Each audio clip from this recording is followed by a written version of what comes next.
एक बार एक सेठ अपनी दुकान पर बैठे थे। दोपहर का समय था, इसलिए कोई ग्राहक भी नहीं था, तो वो थोड़ा सुस्ताने लगे। इतने में ही एक संत भिक्षक भिक्षा लेने के लिए दुकान पर आ पहुंचे और सेठ जी को आवाज़ लगाई कुछ देने के लिए। सेठ जी ने देखा कि इस समय कौन आया है। जब उठकर देखा तो एक संत याचना कर रहा था। सेठ बड़ा ही दयालु था। वह तुरंत उठा और दान देने के लिए एक कटोरी चावल बोरी में से निकाला और संत के पास आकर उनको चावल दे दिया। संत ने सेठ जी को बहुत बहुत आशीर्वाद और दुआएं दी। तब सेठ जी ने संत से हाथ जोड़कर बड़े ही विनम्र भाव से कहा कि हे गुरुजन, आपको मेरा प्रणाम। मैं आपसे अपने मन में उठी शंका का समाधान पूछना चाहता हूँ। संत याचक ने कहा कि जरूर पूछो।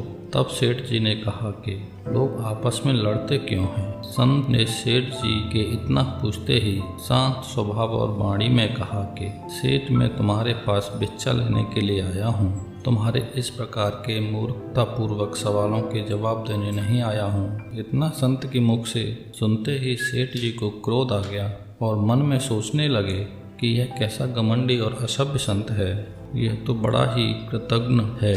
एक तरफ मैंने इसको दान दिया और ये मेरे को ही इस प्रकार की बात बोल रहे हैं। इनकी इतनी हिम्मत। और ये सोचकर सेठ जी को बहुत ही गुस्सा आ गया और वो काफ़ी देर तक उस संत को खरी खोटी सुनाते रहे। और जब अपने मन की पूरी भड़ास निकाल चुके तब कुछ शांत हुए, तब संत ने बड़े ही शांत और स्थिर भाव से कहा, जैसे ही मैंने कुछ बोला आपको गुस्सा आ गया और आप गुस्से से भर गए और लगे जोर जोर से बोलने और चिल्लाने। वास्तव में केवल गुस्सा ही सभी झगड़े का मूल कारण होता है।